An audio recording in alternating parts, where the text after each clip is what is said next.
Olá, seja muito bem-vindo aqui mais uma vez ao nosso podcast. É uma alegria poder ter vocês aqui com a gente. E hoje a gente tem um assunto assim que eu acho que diz respeito a muita gente, porque todo mundo já passou perto de uma igreja, todo mundo sabe onde tem uma igreja na cidade onde mora. Você talvez conviva com um crente no seu trabalho, na sua casa, e talvez você que acompanha a gente também seja um cristão e frequenta uma igreja. E hoje nós vamos falar sobre isso, sobre a igreja do Senhor Jesus. E para conversar sobre esse assunto, eu vou falar aqui hoje com o pastor Jean Carlos, que vai se apresentar aqui para vocês vão conhecê-lo melhor. E a gente vai falar muito aqui, não só sobre a vida em comunidade, a vida da igreja, mas sobre outros aspectos também muito interessantes que talvez possa ajudar você a entender o que é uma igreja verdadeira, né? O que é uma igreja realmente comprometida com o evangelho do Senhor Jesus. Pastor, muito obrigado. Que agradeço por ter aceitado. Finalmente. Finalmente. A gente está tentando já tem desde o ano passado, quando estava lá na televisão, mas Deus quis que fosse agora. Deu certo. E deu tudo certo. Para quem não te conhece, eu sempre peço nossos convidados para se apresentar, e até falar da igreja de onde você é, né? E para as pessoas poderem te conhecer melhor e saber quem é o Jean. Ok, vamos lá. Meu nome é Jean, sou pastor presbiteriano. Eu sou natural de Afonso Cláudio, Espírito Santo, interior do Espírito Santo. Me formei em Belo Horizonte, no seminário de Belo Horizonte, em 2001, uma data marcante por causa da formatura, né, da conclusão do curso, e também porque foi o ano do atentado das Torres Gêmeas, né, lá nos Estados Unidos. Sim. E eu lembro até hoje, eu estava saindo do seminário, voltei para a República, passei pela cozinha para tomar um café por volta das 9h30, e aí eu vi o segundo avião atingir a segunda torre. Então foi duplamente marcante. Eu vi também voltando eu tinha 16 anos. Né? Eu vim voltando da escola, eu lembro de chegar e ir até a cozinha e ver minha mãe lá assim, ó. E eu olhando aquele prédio, foi realmente marcante. Foi marcante. Eu, por um instante, eu achei que aquilo que eu estava vendo era um filme. Sim. Então, enfim, formei em 2001, saí do seminário, fui pastorear a igreja presbiteriana do bairro Goiabeiras, ali na Grande Vitória, servindo a igreja... servindo uma congregação lá em Jacaraípe, onde efetivamente eu fiquei durante 10 anos. Saí dessa congregação que organizamos depois de 2 anos, se não me falha a memória. Então permaneci lá 10 anos, saí dessa igreja, fui para a Praia de Itapuã, fiquei 4 anos lá em Vila Velha e depois de 4 anos vim para cá, onde eu estou até hoje, 10 anos, esse é o 10º ano na Igreja Presbiteriana Jardim Pérola. Sou casado com a Liliane, pai do Mateus e da Amanda, 14, 15 e 16 anos, Mateus com 16, Amanda com 15. E acho que é isto. Deixa eu ver se faltou alguma coisa. Acho que não, acho que foi. Acho que foi. Você também hoje é vice-presidente da Jurete. Atualmente eu sou vice-presidente do meu presbitério, PRNV, e vice-presidente da Jurete, que é o órgão que fiscaliza o seminário de Belo Horizonte. Estou indo para o meu 2º mandato. Fui reconduzido agora na última reunião do Supremo Concílio. Sim, muito bom. Então você vai completar agora, então, nesse final de ano, já 25 anos de ministério, não é isso? Rapaz, não tinha pensado nisso, é verdade. 25 anos são Vou fazer uma festa de prata. Comemorar com um churrasco. 25 anos é uma vitória mesmo. Você tanto tempo no ministério. Não tinha feito a conta não, Rev. Pois é. Quando você falou 2001, já veio na minha cabeça assim. Esse ano, em dezembro, eu vou completar só 14. Aí eu vou fazer 15 anos de casado agora, mês que vem. Mas 25 anos já é um bom tempo. É um cadiquinho, como diz o mineiro. E é legal, né? Porque a gente vai falar de igreja, né? nesses 25 anos, apenas 3 igrejas. 3 igrejas. Que bênção, que bênção. Então, a primeira vez que eu saí de Jacaraípe, o primeiro trabalho, eu até não sabia muito bem como é que era o procedimento. Meu Deus, como é que faz agora? Manda carta, informa quem? Foi um negócio bem diferente, assim. Sim, você fica 10 anos na mesma igreja, né? Foi um grande desafio. Bom, mas grande. É uma coisa que lá no seminário, eu convivi com alguns pastores lá que estavam na mesma igreja há muitos anos. Lá tem, né, professores que estão na mesma igreja há muito tempo. E eu me lembro, assim, de desejar para mim e pedir para o Senhor que eu gostaria de permanecer muito tempo em um só lugar, né? Uhum. Porque eu sempre entendi que poderia ser um ministério mais frutífero, né? Se eu pudesse permanecer mais tempo em uma igreja para me dedicar e quem sabe colher alguns frutos, né, do trabalho. A igreja, os Estados Unidos tem pesquisa para tudo quanto é coisa que você imaginar, né? E há um pessoal que trabalha com estatística de igreja lá e é muito interessante. Eles chegaram à seguinte conclusão, estatisticamente falando, que a igreja começa a experimentar um crescimento saudável depois do 10º ano do pastor na mesma igreja. Sim. Então, não é que isso não possa acontecer antes, mas quando eles fazem a estatística geral, eles perceberam que isto ajuda a vida da igreja. A igreja fica mais saudável. Sim. Ela fica mais segura. Uhum. E tem privilégios que o tempo mais longo na igreja nos permite ter. Então, por exemplo, receber alguém por pública profissão de fé, casar e depois batizar o fruto dessa união. Sim. Então só o tempo passa. Sim. Só o tempo permite isso. Isso cria vínculos muito marcantes. É bom. É uma benção. É o que eu falo para o pessoal do seminário. Olha, se você conseguir ficar o máximo de tempo possível na mesma igreja, se puder escolher, permaneça. Sim. Você ganha porque você passa a falar para a sua igreja. Uhum. Não é uma mensagem de uma forma... Ainda que seja uma mensagem incrível, fiel, mas quando você começa a falar para a sua igreja, conhecendo os desafios de cada família, enfim, você cria vínculos mais fortes. Sim. Você tem um convívio maior com aquelas pessoas, né? Gera até intimidade, né?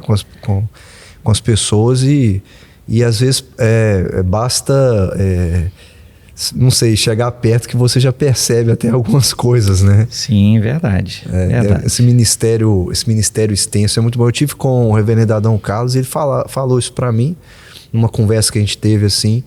Eu pedi a ele, falou assim, qual conselho o senhor dá para um pastor? E ele falou, fica o máximo que você puder. Fica o máximo. Fique o máximo que você puder. É um desafio, reverendo. Nossa, depois de 10 anos, por exemplo, que é o meu caso, né? 10 anos, o pastor precisa estar sempre atento, estudando. Se conseguir fazer algum tipo de curso, alguma atualização, é o ideal. Ele precisa estar antenado com as mudanças que acontecem fora da igreja, porque a membresia da igreja, os mais novos, estarão exatamente no meio desse turbilhão de mudanças. Então você precisa minimamente estar atento a isso. Sim. E quando você fica... A gente vai entrar no assunto de igreja ainda, mas quando você fica também, por exemplo, mais de 10 anos numa igreja, você pode começar também a fazer alguns certos... ter alguns momentos também de pensar, será que tá dando certo? Será que eu estou fazendo a coisa certa? Passa isso pela cabeça assim? Passa. Meu Deus, e como passa? Então, é preciso muito discernimento para fazer uma autoavaliação sobre a motivação que está impulsionando você a pensar isto. Porque às vezes você começa a pensar isto porque começa a vislumbrar outras coisas, outras possibilidades. Então, a sua inquietação não surge necessariamente se o seu trabalho está sendo frutífero na igreja ou não, mas por outras razões. Se você conseguir identificar isso, fica mais fácil para decidir entender que pode continuar ali na igreja. Sim. Aí fica mais tranquilo. Sim, muito bom. É. Isso aí. É bom saber, né? Porque eu tô aqui há 7 anos, então Espero que permaneça tô mais chegando tempo. lá. Agora, falando sobre igreja, né? Muita gente vê igreja... Hoje a gente tem muita igreja em Valadares, assim, praticamente... Sei lá, é perigoso numa rua você ter uma igreja muito histórica e você ter mais um conjunto de outras igrejas menores, assim, em pontos, que a gente fala de pontos de comércio, né? Que a pessoa aluga ali uma sala e tal. Mas o que é igreja? Para uma pessoa que só talvez olha a gente de longe e fica vendo esse povo reunido todos os domingos, cantando e ouvindo um pastor pregar... E a pessoa olha de onde e fala assim, mas o que é isso, afinal de contas? O que é a igreja? Essa é uma pergunta excelente. A igreja primitiva ela não era uma igreja perfeita, tinha lá os seus problemas, nós identificamos isso na leitura do Novo Testamento, especialmente ali já no livro de Atos, você identifica ali os problemas, enfim. Porém, qual o problema que eles não tinham? Como eles não tinham um templo, então eles não diziam, vou lá na igreja. Sim. Porque onde eles se reuniam, ali estava a igreja. O nosso problema, não sei se é um problema, mas o que complica para nós hoje é ligar o conceito da igreja, que é a reunião dos santos, com o local de adoração, com o prédio, sim, ou com a instituição, com a denominação. O que é a igreja? A igreja é a reunião dos santos, em comunhão. Isso é a igreja. Sim. Então, lá adiante, em algum momento, quando chegar no tópico do individualismo, a gente vai perceber o quanto isso descaracteriza a igreja. Igreja é a reunião dos santos, que minimamente... se encontram regularmente. Isso é a comunhão dos santos. Naquele período de pandemia, alguém me mandou uma foto de uma igreja inglesa reunida fora do templo. Tipo numa rua, sim, uma área bem aberta por causa da pandemia da época. Ali estava a igreja.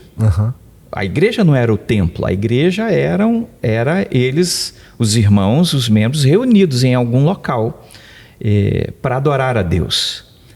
A igreja, ela se reúne para adorar a Deus e ela se estende ou se expande ao longo da semana ou ao longo dos dias. Bom, esse é o termo mais técnico, sim, né? A reunião dos santos. A reunião dos santos. O nosso problema é que hoje a gente fica dizendo assim, eu vou na igreja, se referindo ao templo, sim, à estrutura. E alguém disse assim, igreja não é o local, eu não vou na igreja, eu faço parte da comunidade dos santos. Aí fica melhor entendido. Ainda que nós reconheçamos que toda a estrutura que Deus nos permitiu ter, também de alguma maneira facilita muito as nossas reuniões. Sim. Ao mesmo tempo, nós temos, estou lembrando aqui da igreja que se reúne, por exemplo, nas catacumbas até hoje,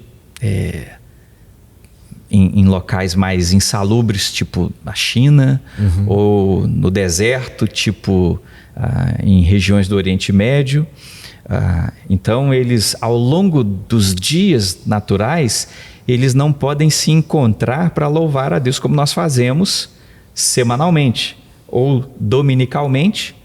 Então, de tempos em tempos, eles marcam para irem deserto adentro, vão longe, caminham horas, e quando eles chegam lá neste local, eles levam alimento, mantimento, água, enfim, E lá eles passam horas adorando a Deus. Sim. Lá está a igreja. Quando eles saem de lá, não tem igreja mais lá. Então nós temos desafios e temos privilégios. Nós temos o privilégio de ter um local e nós temos o desafio de entender que o local não é a igreja.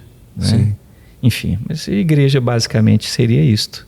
Sim, eu tive com uns ingleses uma vez, eles falavam assim, é bom ter um local porque ele nos guarda do frio, da chuva, do calor, tudo isso ajuda demais, né? Ajuda. Pra gente isso tem um certo conforto, mas na verdade um auxílio para que a gente esteja junto. Uhum. E a igreja funcione, né?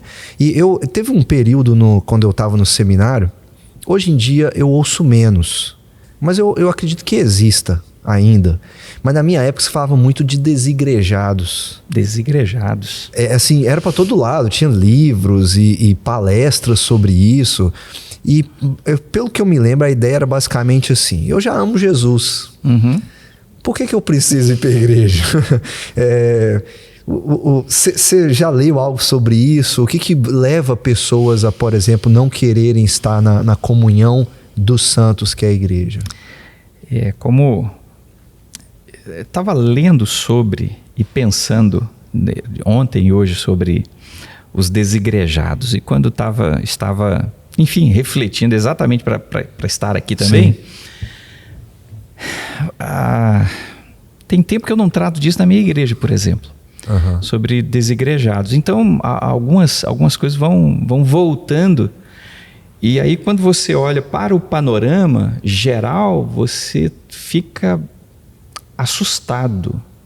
Eu espero continuar assustado com esse tipo de procedimento daqui a 5 anos, daqui a 10 anos, quando o assunto surgir de novo, porque acho que não diminuirá, não desaparecerá.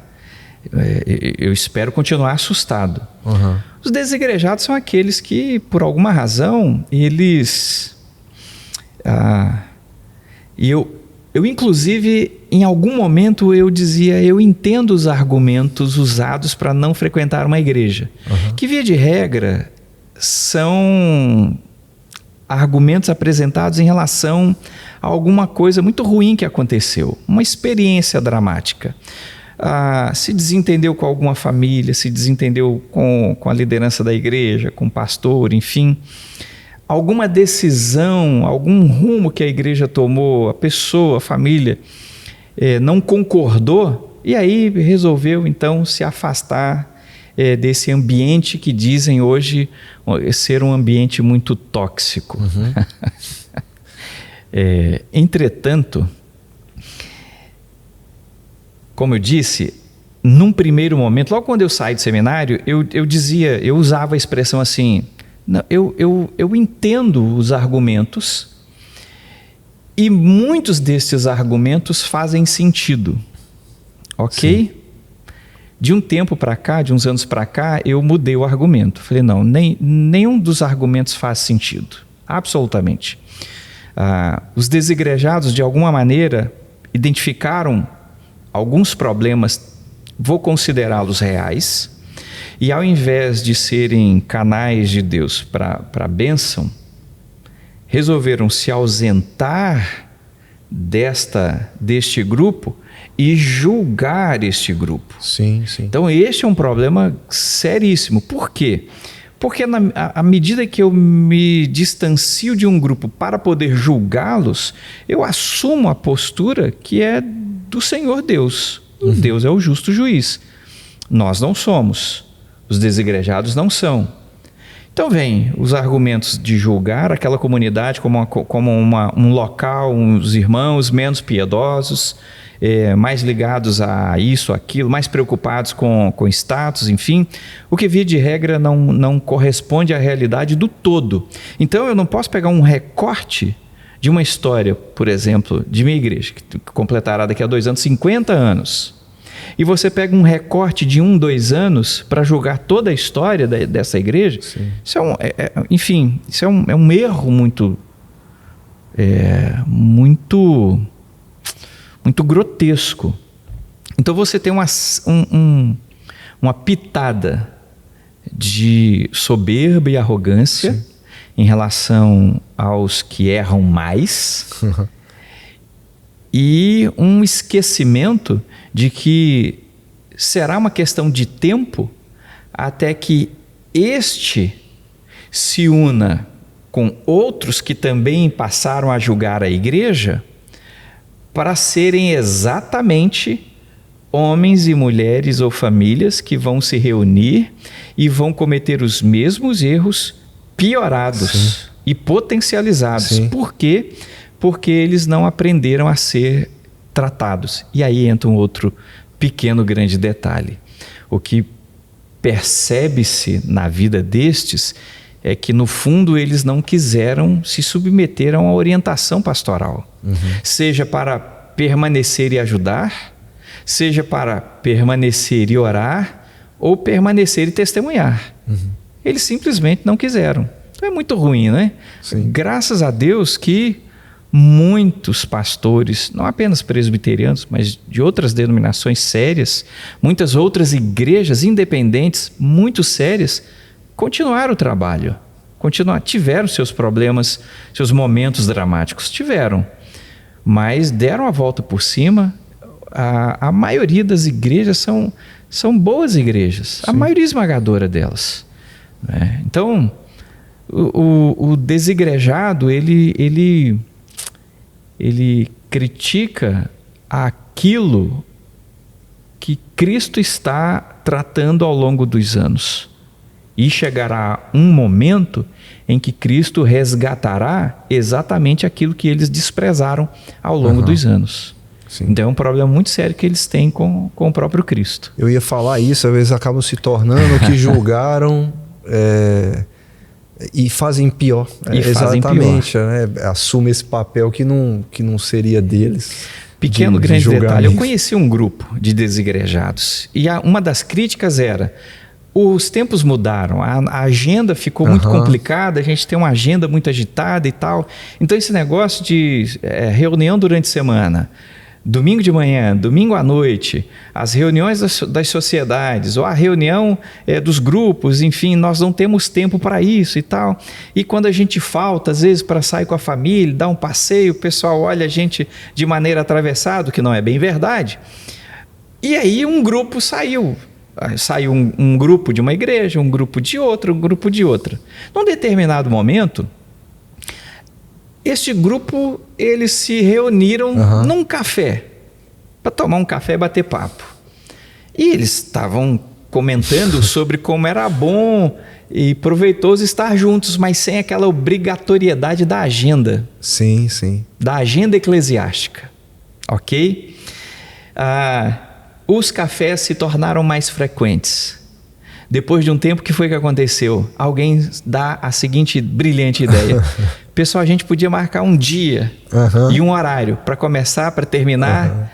A organização eclesiástica foi uma questão de tempo. Sim. De tempo. Sim. Então, tudo aquilo que se critica lá, eles repetem as críticas, sim, só que sem a devida humildade e orientação.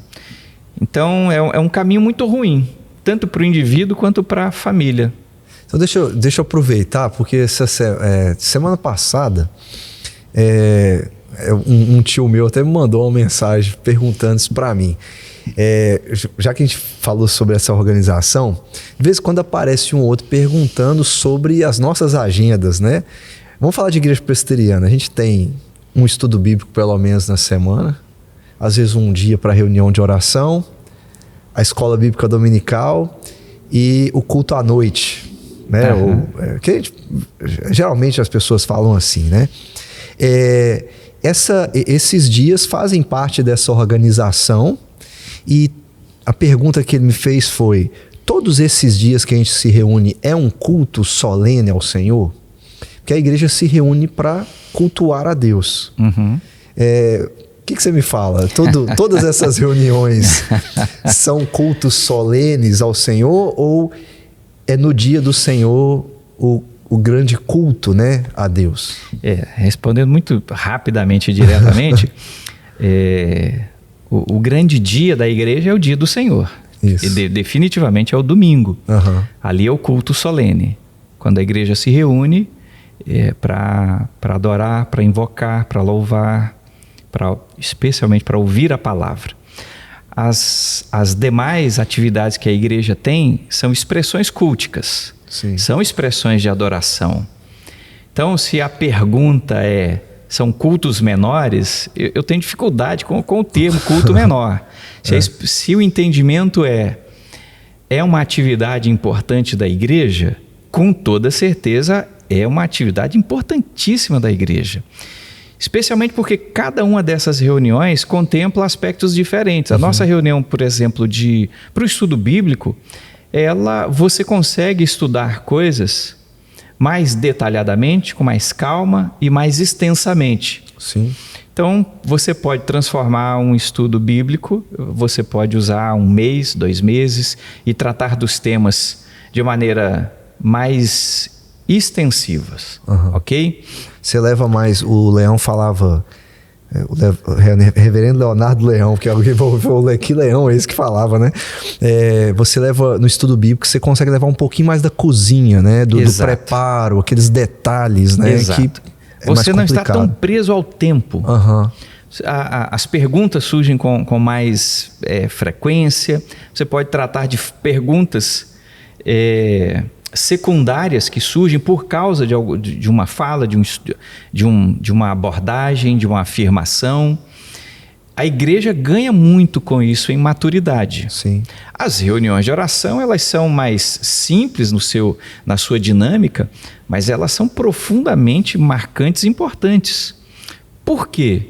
Porque nas reuniões de oração você toma conhecimento de pedidos que são feitos. Então você passa a orar não apenas por si mesmo, pelos seus dramas, problemas, dilemas, o que é legítimo, mas basicamente as nossas reuniões de oração contemplam os outros pedidos. Então isso auxilia a dinâmica e ao longo de nossa comunhão.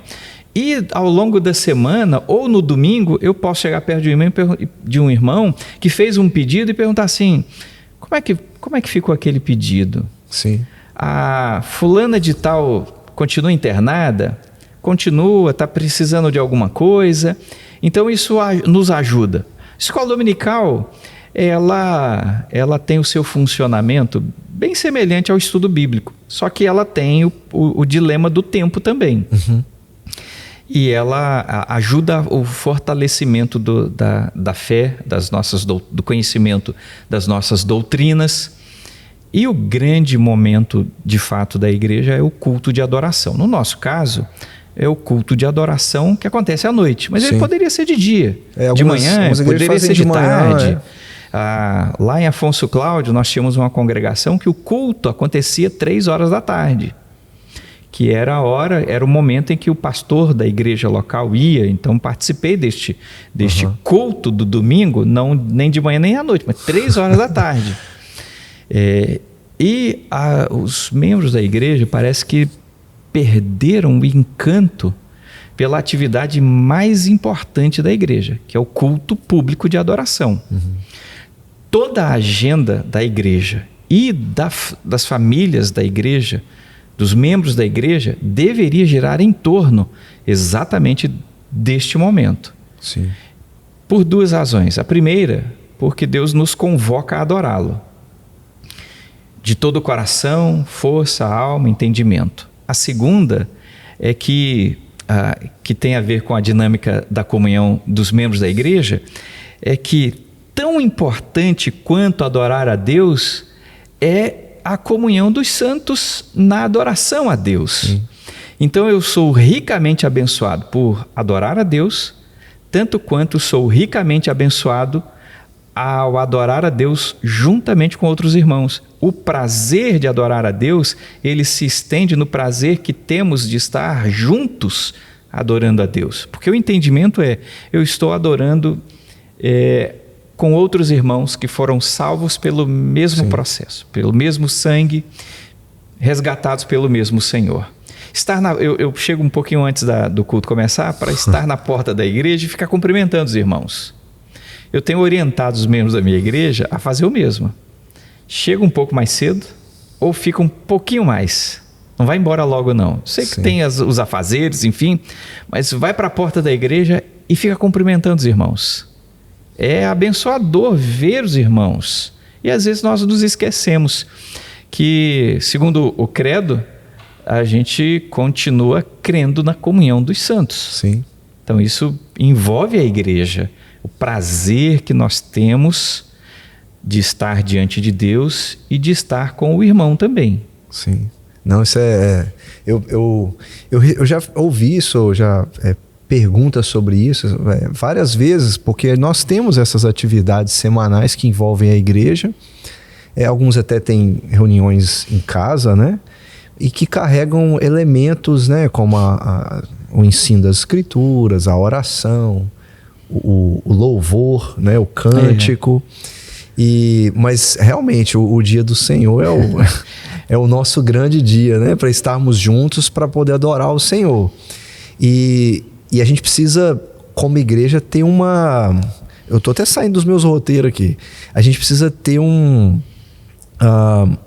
movimento correto do coração, né? Para tudo isso. De vez em quando eu escuto alguém falar assim: hoje eu não gostei do culto. Aí eu falo, por quê? Porque não teve a música que eu gosto. Tem muita gente que tem uma percepção muito errada da comunhão. Você já passou por isso já? De ouvir coisas assim? Já. Graças a Deus tem tempo que eu não ouço, por exemplo, na minha igreja. Isso é bom. Mas já ouvi muito. Por exemplo, hoje eu não gostei do culto. O culto não foi lá tão impactante assim.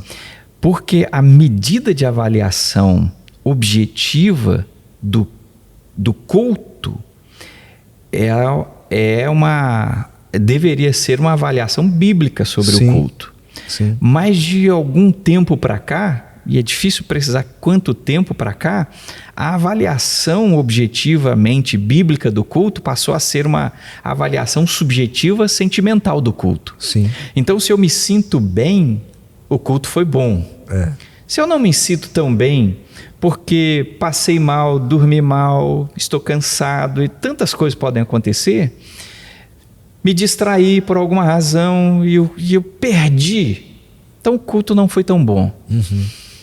Isso é um problema muito sério, porque nós avaliamos o culto da seguinte maneira: a pregação foi fiel, os cânticos foram adequados, os hinos foram adequados, houve consagração, congraçamento, tudo isso aconteceu, então houve um culto de verdade. Sim. O Senhor se faz presente.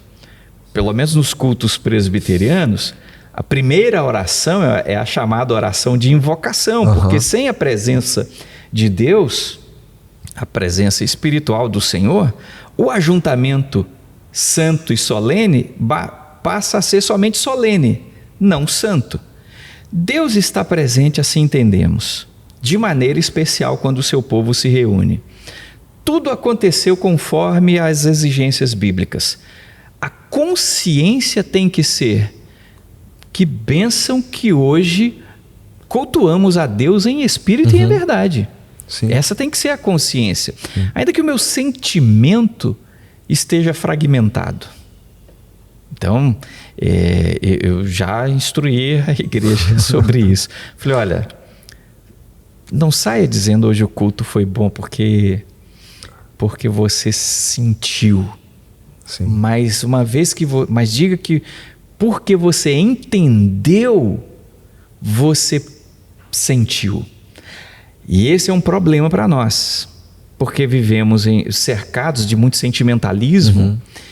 E o pessoal acusa muito a igreja presbiteriana de ter um culto muito frio, né? É porque nós entendemos que as nossas emoções devem ser despertadas pelo entendimento da palavra. Então, aí, a emoção, ela é legítima. E esta emoção legítima despertada pela palavra não será o chamado fogo de palha, não é? Ao longo da semana, isso vai me ajudar. Então, esse é um problema, e isso não é um problema, isso é um desafio para os pastores presbiterianos não se deixarem seduzir pelas técnicas emocionantes, porque Sim. é possível, né? É Sim. cheio de técnica para despertar as emoções. É o tom da voz, é a Sim. pausa, enfim, é o melodrama. Se conseguirmos despertar as emoções pelo esclarecimento da verdade, nós ajudaremos os membros da igreja quando eles não estiverem neste ambiente controlado, que é o que nos importa. Que a mensagem ajude o meu irmão quando ele estiver sozinho, lidando com o drama dele da semana. Aí ele será fortalecido em sua fé, pela palavra. Aí é bom, aí é saudável. E Deus se agradou, né? Que é o que mais importa, saudável, né? Muito bom. Agora eu vou voltar para o meu roteiro. Vamos lá. Igreja, a gente, na nossa teologia, a gente fala muito sobre igreja visível e invisível. E eu queria que você explicasse sobre isso, até mesmo para quem não tem a mínima ideia do que isso significa, para a partir disso a gente falar sobre algo que tem muito a ver conosco e que a gente precisa lidar com isso constantemente. Mas primeiro, igreja visível e igreja invisível. Okay. Qual a diferença entre as duas? Igreja invisível é a igreja, é a realização final do que a igreja visível passa. Então, o que é a igreja visível? Somos nós, imperfeitos e pecadores, reunidos para adorar a Deus e lutar com a nossa comunhão dos santos. E isso é a igreja. Por vezes, me permita lembrar aqui da nossa confissão de fé, ela nos ajuda no capítulo lá quando ela trata da igreja, ela diz e afirma com muita clareza que há igrejas mais puras e igrejas menos puras. A nossa igreja hoje pode ser mais pura e daqui a 20 anos ser uma igreja menos pura. Isso é a igreja visível, que está cheia de imperfeições, dramas, limitações. Por vezes queremos ser uma bênção, mas por vezes não conseguimos, erramos e acertamos. Isso é a igreja visível se desenvolvendo e sendo santificada e lutando contra o pecado, o mundo, a sedução de Satanás. O que seria a igreja invisível? A concretização da jornada da igreja visível. E parece que nós focamos, assim de maneira generalizada, especialmente os desigrejados, focam nos erros cometidos pelas igrejas, de maneira geral. Ou seja, a possibilidade das decisões da liderança, de grupos, de indivíduos, a possibilidade do erro é gigantesca e é uma possibilidade concreta. Nós somos pecadores limitados. Conselho, a gente precisa tomar decisões no conselho. Nós temos orado assim: Deus, que o Senhor nos dê sabedoria para tomar decisões que glorifiquem o Teu nome. Aquelas decisões mais simples, nos dê sabedoria. Aquelas decisões mais complexas, nos dê a mesma sabedoria. A mesma. Porque sabemos que podemos errar. Sabemos disto. E eu não posso focar apenas nos erros cometidos ao longo dos anos por igrejas, por denominações, a não ser, vou colocar um parênteses, a não ser quando falar com dor no coração, né? Porque a nossa mãe americana, a PCUSA, ela não apenas cometeu erros, ela foi gradativamente se distanciando do Evangelho de forma muito radical e muito acelerada. Então não é esse tipo de erro, não é? São as decisões domésticas, do dia a dia, enfim. Nós focamos muito, a membresia, os cristãos atuais focam muito no erro e expressam uma teologia frágil, ruim, porque não é só o erro ao reconhecermos falhas da igreja menos pura, por exemplo. Sim. A igreja mais pura cometerá erros também. Nos esquecemos porque, historicamente, as igrejas cometerão erros, mas, historicamente, haverá um grande finale. Ainda bem que João nos relata qual é esse final. Então, o final da igreja visível é o triunfo da igreja invisível. Sim. É estranho, porque eu não tenho nenhum problema, reverendo, de, por exemplo, não assistir determinado filme. Uhum. Quase que falo o nome de um filme e eu ia revelar meu lado nerd aqui. Estou doido para ver um determinado filme, espero vê-lo nos próximos dias. Eu não tenho nenhum problema se você chegar e dizer assim, olha, o final do filme é este. Não tem problema. Uhum. Eu vou lá e vou me emocionar e vou ficar empolgado do mesmo jeito. Eu sou assim também. Do mesmo jeito. O pessoal parece que esqueceu que o final da história da igreja foi revelado. A igreja triunfará sobre os seus inimigos, o pecado, Satanás, a morte, os dilemas que atrapalharam, as inquietações que complicaram os relacionamentos. A igreja triunfará sobre todo o drama apresentado. Sim. Então, acho que se o final está já decretado, ele não pode ser alterado, não faz muito sentido se afastar daquilo que triunfará. Uhum. Amém. Quando eu falei assim, que a igreja visível acaba nos levando para um assunto que a gente conhece muito bem, é justamente o que você acabou de falar da imperfeição.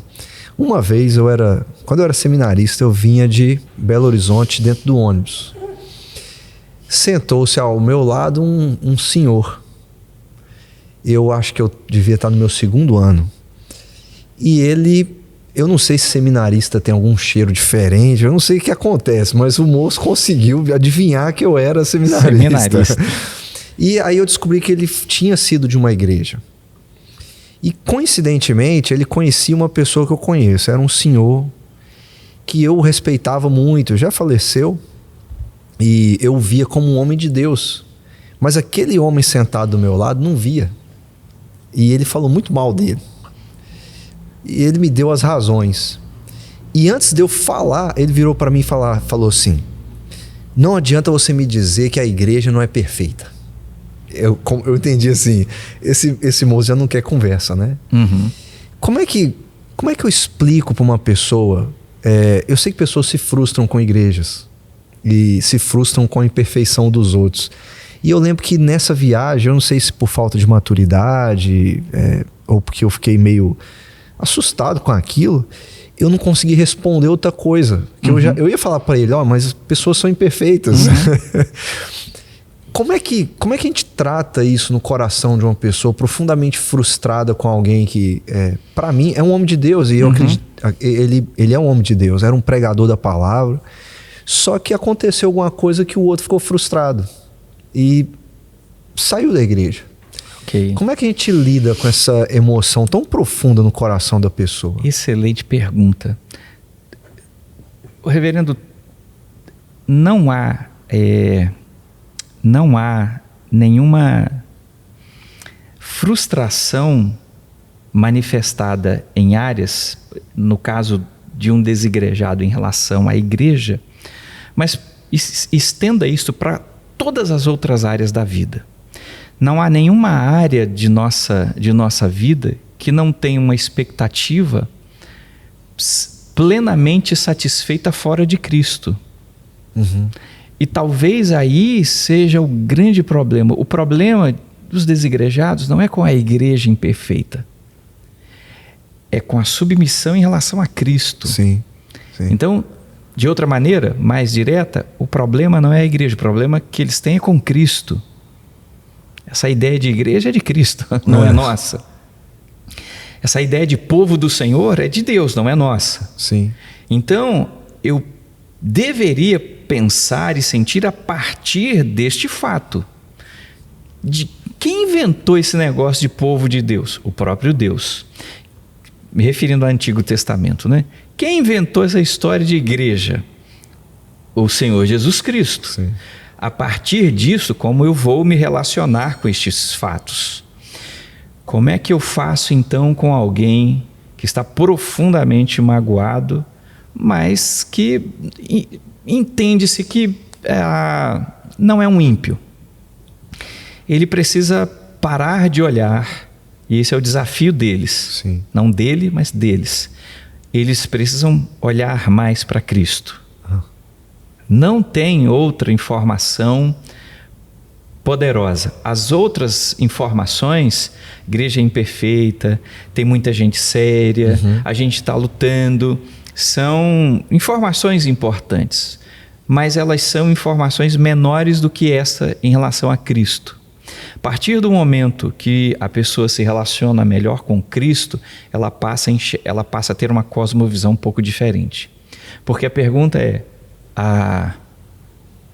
ou a afirmação é esta: Cristo morreu por um grupo imperfeito de pessoas e que pisaram feio na bola. Pisaram. Um até o traiu, né? Um o traiu, todos os outros não verbalizaram, mas também traíram. Todos eles foram traidores. Sim. Não poderia ser também diferente. Para onde Cristo estava indo, eles não seriam competentes. Com o passar do tempo, o que nós percebemos é que homens e mulheres não querem ou têm enorme dificuldade de entender que circunstâncias dramáticas servem para aperfeiçoar os santos. Para que nós reflitamos atributos do Senhor. Então, como é que eu vou refletir longanimidade se eu não tenho uma circunstância que me exija ser longânimo? Sim. Como é que eu vou refletir perdão se eu não tenho uma circunstância que me exigirá perdoar? Como é que eu vou ser misericordioso se eu não tenho circunstância que me obrigue a ser misericordioso com alguém? Por isso a importância magistral da existência da igreja. Sim. Porque é onde eu vou viver isso intensamente. Então, qual é o problema deste senhor e de outros? Eles precisam olhar para Cristo e, a partir de Cristo, olhar para os outros. Sim. Não a partir de uma expectativa imaginária de perfeição, de zelo absoluto sobre a vida cristã. Eu lembro de uma vez eu estava numa escola dominical de uma igreja.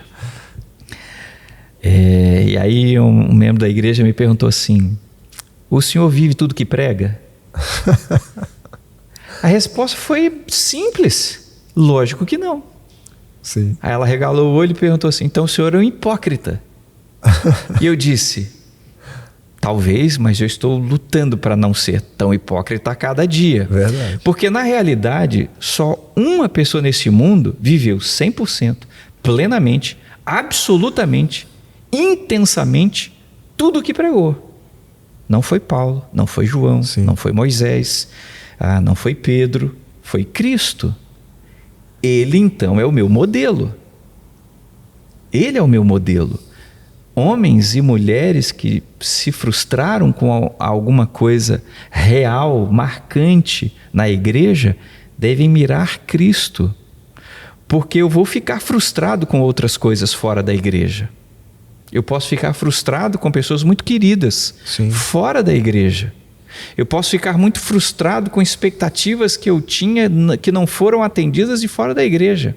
Sim. O que é que eu vou fazer com estas outras expectativas não atendidas? Eu não posso sentar e chorar. Mas eu posso olhar para Cristo e encontrar nele todo o refúgio, todo o recurso necessário.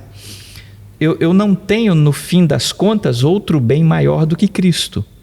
E, por vezes, é o tempo de vida cristã, isso não é a competência intelectual, é o tempo. Sim.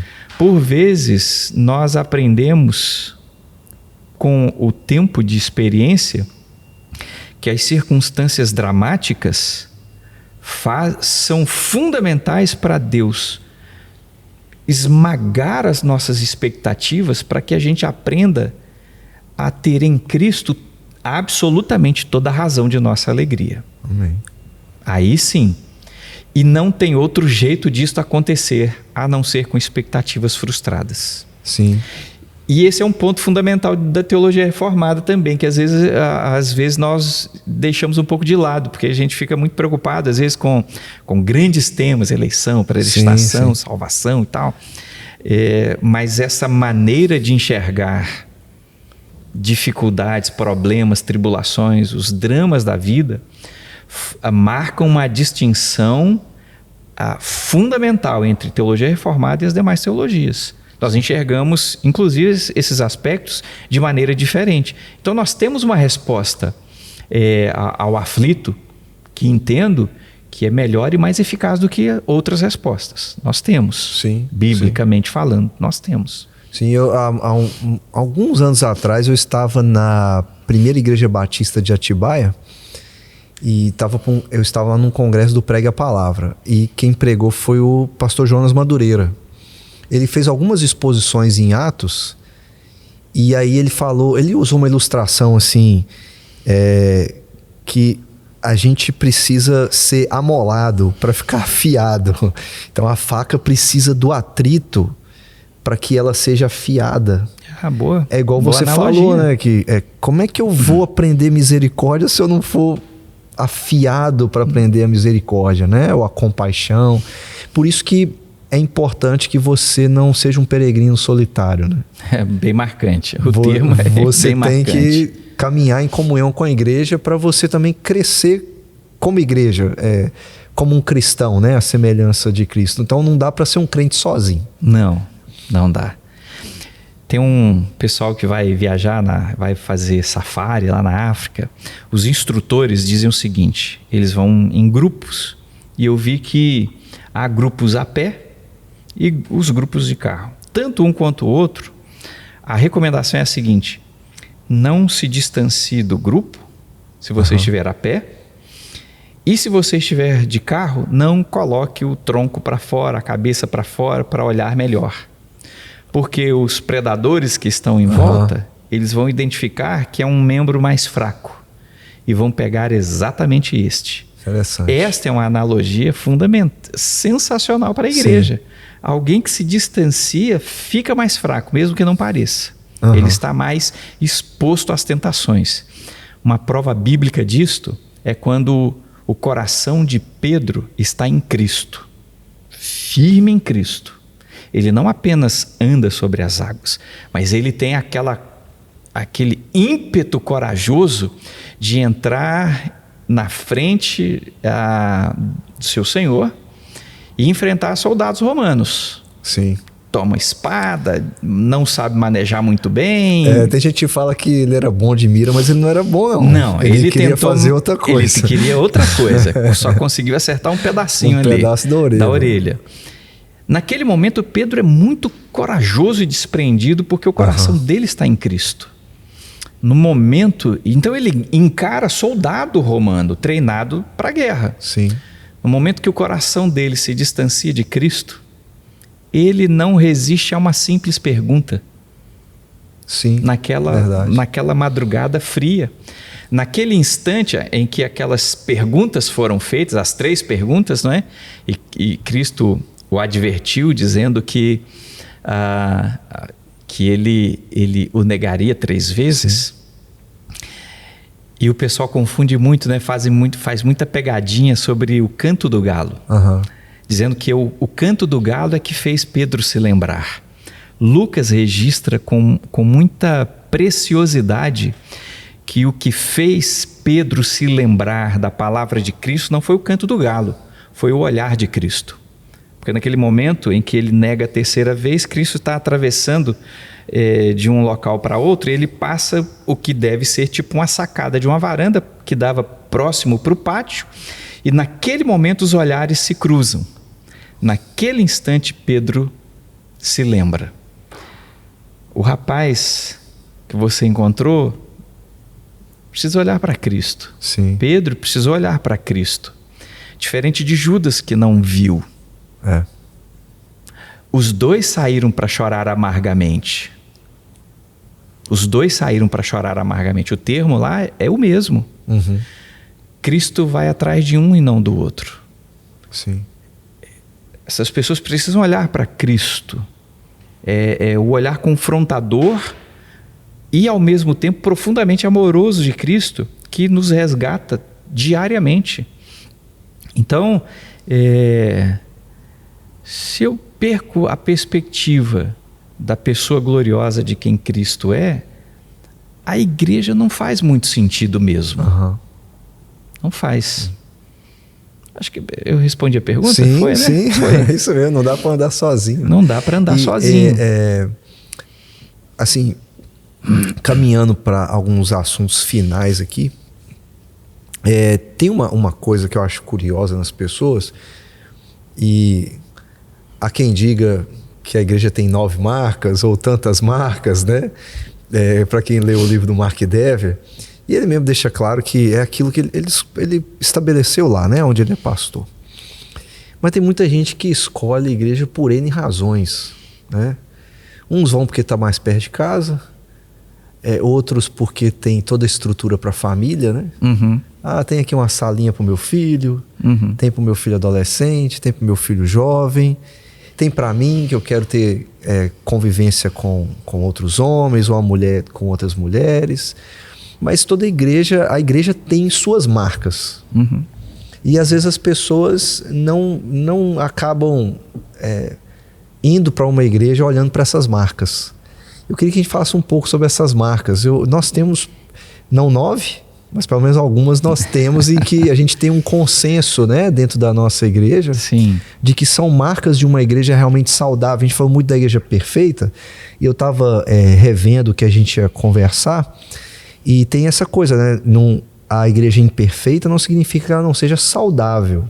Sim. Né? Que ela pode ser saudável diante do Senhor. Bem lembrado. E eu acho que essas marcas aqui a gente pode já preparar o nosso terreno aqui para a gente poder finalizar a nossa conversa, até mesmo para que a pessoa saiba que marcas são essas e o que ela deve observar, deixando só de observar as imperfeições dos pecadores, né, que acontecem, elas existem, para observar as verdadeiras marcas de uma igreja que agrada ao Senhor e que é saudável diante do Senhor. Não tem como não falar dos nossos reformadores, dos nossos antigos reformadores, né? Eles quando se divorciaram do catolicismo, eles precisaram de alguma coisa objetiva para auxiliá-los a identificar uma igreja verdadeira. Até para eles mesmos. Então, não está escrito lá, mas essa é uma perspectiva de humildade, que não pode ser... eu não posso julgar uma igreja a partir da minha cabeça. Preciso ter algo objetivo que não seja o que eu gosto, mas o que seja mais próximo da palavra. E eles identificaram a pregação fiel da palavra. Não a pregação, mas a pregação fiel, a administração correta dos sacramentos e a disciplina. A pregação da palavra, porque a palavra lida como os nossos reformadores entendiam,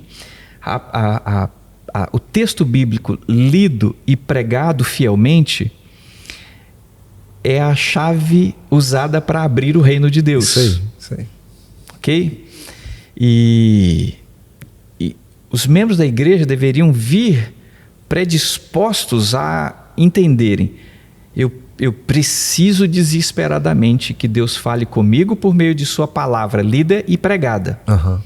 Para isso eu preciso estar disposto, porque já sou membro da igreja, e eu vou orar e interceder para que o pregador seja fiel e, portanto, fielmente usado pelo Espírito para isto.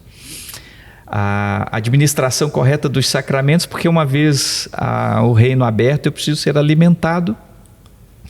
E, uma vez alimentado, e agora trilhando este caminho, eu preciso de correções constantes, e essa é a disciplina. Estas foram marcas que são usadas até hoje. Elas são marcas fundamentais para nós. Outras podem ser agregadas, Sim. mas todas elas partem exatamente deste núcleo. Quando eu me converti aos 18 anos. E lá atrás, quando eu comecei a fazer trabalho evangelístico, a orientação para nós era assim: depois que você entregar o folheto e tal, diga para a pessoa, procure uma igreja mais perto de sua casa. Sim. Essa frase mudou. Você não pode dizer isso mais. A frase precisa procure uma igreja mais fiel à palavra. Exatamente. Pode ser mais perto da sua casa, pode ser um pouco mais longe. Sim.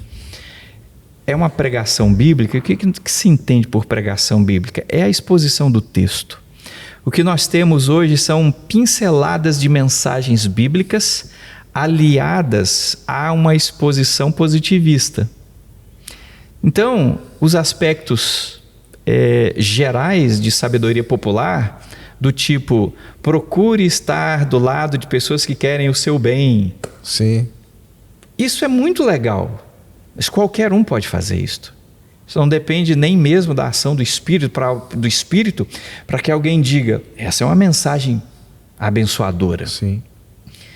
Mas o texto bíblico aberto, lido e exposto, é isso que vai atingir o coração do pecador, conforme Hebreus 4:12. Sim. A palavra é viva, eficaz e mais cortante que espada de 2 gumes. E ela penetra o coração e a mente. Então, fundamentalmente, esta é a expectativa em relação a este primeiro grande ponto do qual os outros 2 dependem. Tanto a administração fiel dos sacramentos quanto a da disciplina. Sem querer me estender muito, mas eu lembro de ter visto num destes tantos videozinhos que rodam por aí, um batismo que foi realizado num tobogã. Esse eu não vi, não. Num tobogã. Então, eu já vi outras coisas bizarras. O pessoal subia, tobogã grande. Então, o pessoal subia num parque aquático, fechado para aquele fim. A igreja alugou aquilo, então o pessoal subia, ficava lá em cima e o ministrante lá embaixo, e ele falava alto: eu te batizo em nome do Pai, do Filho e do Espírito Santo. E o pessoal descia o tobogã. Chegava lá embaixo feliz da vida. Pode ser muito legal para muita gente. Chama atenção, né? Chama atenção, é impactante. Eu não nego as emoções nesse sentido, não. Mas elas não serão suficientes para a vida.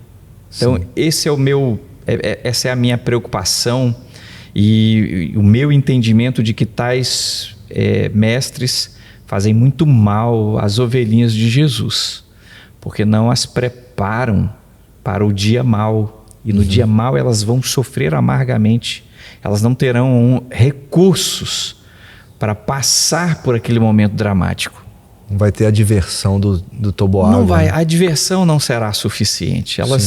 Elas não conseguirão dizer não ao pecado. E não apenas naqueles aspectos sexualizados, mas aos pecados da tentação, da ira, da inveja, da amargura, que produzem mais drama e mais problemas do que qualquer outra coisa. Sim. Então tem muita gente tendo uma vida muito amargurada porque a palavra ainda não operou eficazmente desta forma. A igreja é o local onde isto acontece naturalmente. Naturalmente. Então, afastar-se dela e perder a objetividade de você que é pai ou mãe e precisa criar os seus filhos ainda, ou você que está, os ouvintes que estão com problemas, por exemplo, no casamento, onde frequentar? Na igreja que for mais bíblica. Sim. A igreja que for mais bíblica, porque será semanalmente alimentado. E este alimento celestial vai produzir efeito adequado.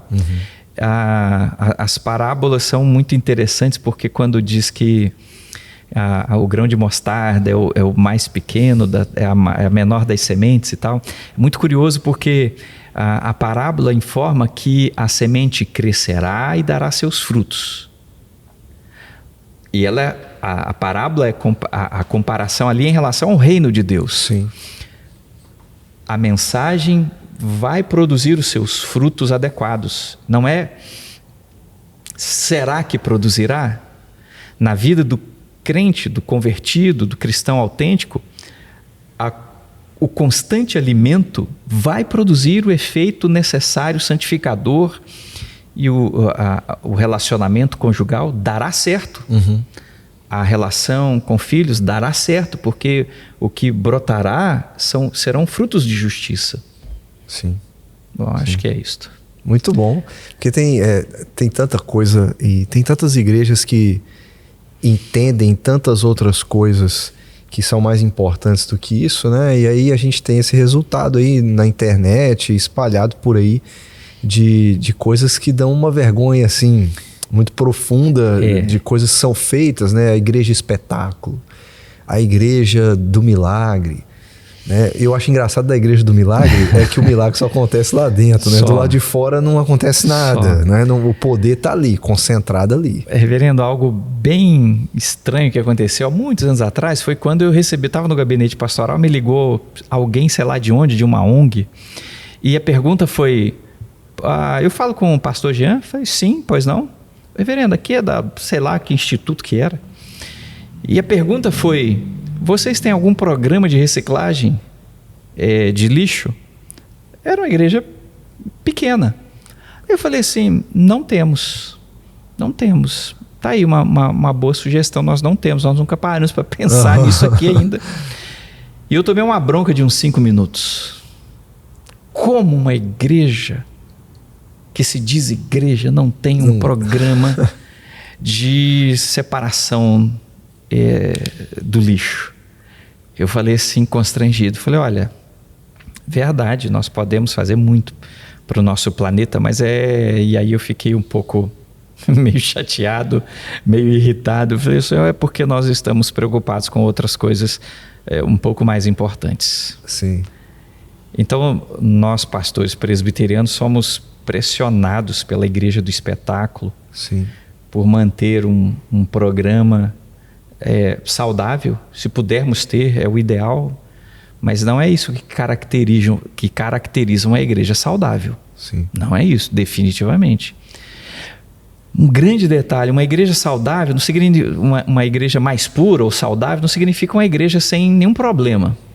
Por quê? Porque a igreja pode passar por um momento de muita turbulência. Como a igreja vai encarar este momento dramático de sua existência é marcante, porque ela pode passar pela agitação, pelo tumulto, fazendo fofoca, Sim. intriguinha e tal, ou a igreja pode passar pelo momento dramático, clamando a Deus e orando que Deus dê sabedoria para que as decisões tomadas e os rumos da igreja sejam os rumos que agradem a Deus.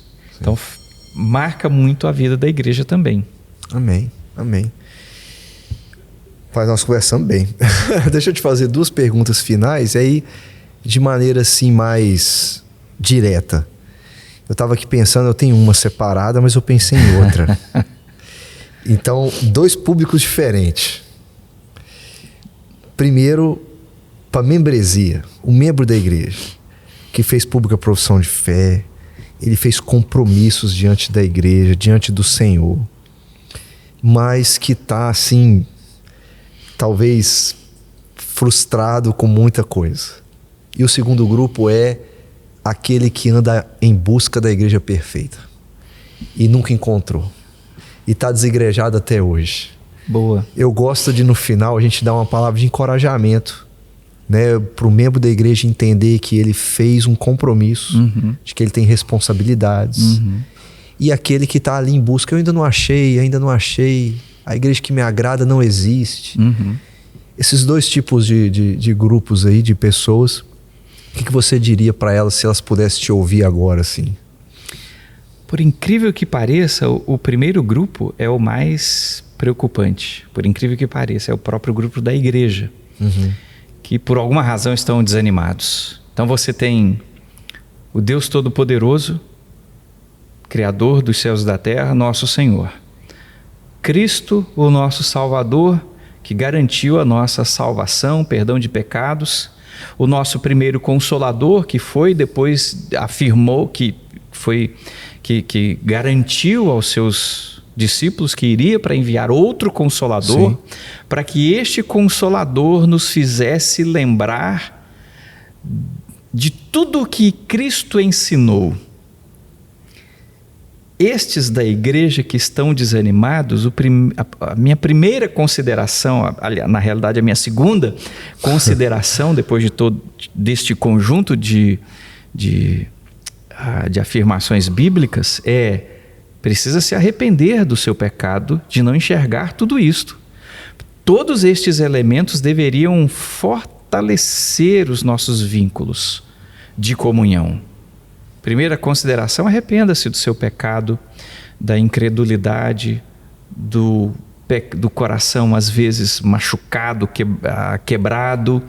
A palavra do Salmo a palavra do Salmo 19, verso 7: a lei do Senhor é perfeita e restaura a alma. Não existe alma restaurada sem quebrantamento de coração, e para isso precisa de arrependimento. Precisa enxergar a beleza de Cristo na igreja. Sim. Porque como noiva ela está sendo preparada. Precisam enxergar isto. Os pastores são obrigados a enxergar isso, porque senão a gente abandona o ministério. Sim. E você tem pouquíssimos pastores abandonando o ministério, apesar de ouvirmos aqui e acolá. A maioria vai bem. Quanto àqueles que estão fora da igreja, se arrependam do mesmo pecado. De uma maneira muito especial, olhem para Cristo. Ele é autor e consumador da fé, mas ele também é o agente mais interessado em santificar aquela igreja que ele acha e entende. Eu vou concordar com os argumentos dos desigrejados. A igreja, então, ele elenca lá seus argumentos, vou dizer, são todos verdadeiros. Vou supor que sejam. Ainda assim, eles não podem esquecer que o Senhor Jesus Cristo é o mais interessado em santificar esta mesma igreja. Há uma expressão muito bonita numa das cartas do Apocalipse, e João escreve dizendo que Cristo caminha por meio da igreja, está caminhando no meio da igreja. Ou seja, a ideia é que Cristo sabe, Cristo conhece dramas, desejos, afetos santos, afetos menos santos. Então é bom olhar para Cristo e ter o seu coração renovado pela palavra. Isso só acontece por obra do Espírito. Não deveriam desistir. Cristo vem buscar a sua igreja, eu quero fazer parte disto. E eles poderiam ajudar tantos outros locais e pastores que às vezes têm falta de mão de obra, poderiam ser instrumentos nestes locais, igrejas menores, igrejas médias. Eu não vou citar igreja grande porque normalmente tem muita gente, mas às vezes uma igreja grande também tem falta de alguém numa área bem específica. Então vai lá ajudar, se disponha. Trabalhar para Deus sem esperar aplauso dos homens é muito gratificante. É uma bênção. É uma bênção. Amém. Amém. Então, fique encorajado aí, se você ouviu, isso diz respeito a muita gente, né? A gente vai conhecendo tantas pessoas pelo caminho, encontra pessoas profundamente animadas, mas muitos desanimados e frustrados com a imperfeição, né, dos outros, né? E olha que a gente nem falou aqui algumas coisas como Jesus Cristo ser o cabeça, o que a nossa confissão de fé fala, né? Mas a gente falou tanto de Cristo aqui que já deixou bem claro que quem governa a igreja, no fim das contas, é o Senhor Jesus. É o Senhor Jesus. É o Senhor Jesus. Amém. Não é nem a gente, né? Não. Nós somos... Eu costumo brincar com os presbíteros da minha igreja dizendo que eu não sou o pastor titular. Na realidade, eu sou o co-pastor do pastor titular, que é Cristo. Exatamente. Somos todos co-pastores. Exatamente. Isso aí, a gente pensar assim, é uma maravilha. Pastor Jean, onde que está a igreja lá do Jardim Pérola, a 10ª igreja? Lembra do endereço de COI? Rua Nova Lima. Ixi, eu esqueci o número. Mas a Rua Nova Lima, tem como errar. Ali no bairro Jardim Pérola. São todos muito bem-vindos a fazer uma visita, você que puder estar lá conosco. Aí, tá vendo? Se você mora no Jardim Pérola ou nas redondezas, quiser conhecer a igreja... Quando um presbítero ouvir que eu não lembro o número da igreja, vai pegar no meu pé. O meu aqui, o da igreja aqui eu decorei porque o meu endereço está no... O endereço da igreja está em várias entregas minhas desses sites de compra. Porque como eu vivo na maior parte do meu tempo agora aqui... esse endereço aqui. Fala o número aí para os seus presbíteros não brigar com você, tá vendo? Eles vão pegar no meu pé. Como é que o senhor fala o nome? A igreja vai fazer 50 anos? Faremos 50 anos daqui a 2 anos. Maravilha, maravilha. É benção. É filha da primeira igreja ou não? Filha acho que da 7ª igreja, se não me falha a memória. Sim. Quase lá. Vamos ver se o aplicativo 147. Rua Nova Lima 147. Pronto. Rua Nova Lima 147. Tem problema não. A gente... aqui eu decorei só por causa disso. Aqui eu sei até o CEP daqui. Porque tá lá nas minhas contas. Aí chega mais fácil aqui. A secretária, o reverendo João, já chegou coisa para você aqui. Tá bom. É porque a gente fica aqui, né? Então não tem jeito.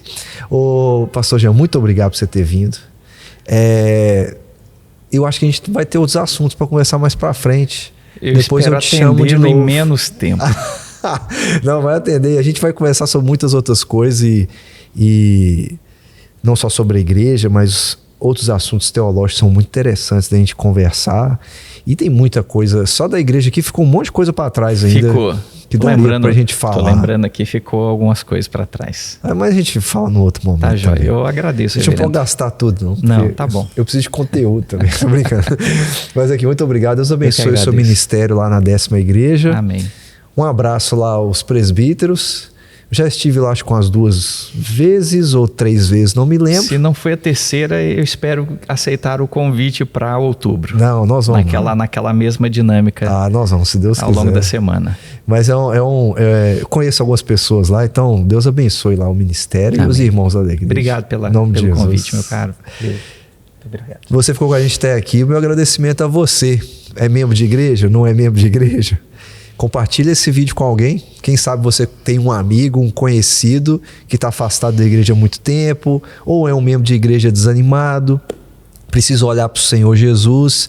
Quem sabe essa conversa pode fortalecer essa pessoa que você conhece, se fortaleceu a sua vida.